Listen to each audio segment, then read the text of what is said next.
Сәлеметсіздер ме? 3-ші сыныптың АКТ пәні бойынша жаңартылған оқу бағдарламасын қарастырамыз. 3-ші сыныптың 3-ші тоқсанында оқу бағдарламасы бойынша 3.3.3.1 ғаламтор желісіндегі қажетсіз байланыстың қаупін түсіну оқу мақсаты оқытылады. Ғаламтор желісіндегі қауіпсіздік бөлімінде оқу мақсаты спиральді түрде 3-ші сыныпта, кейін 4-ші сыныпта жүзеге асады.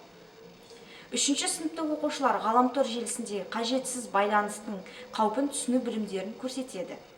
4-ші сыныпта сенімді құпия сөз критерийлерін ерекшеленуді үйренеді.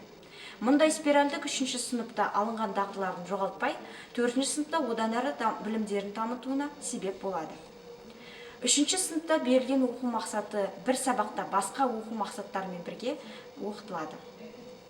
Бұл сабақ барысында оқушылар компьютер желісінде жұмыс жасау кезінде өзін-өзі қауіпсіздікте сақтау шараларымен танысады.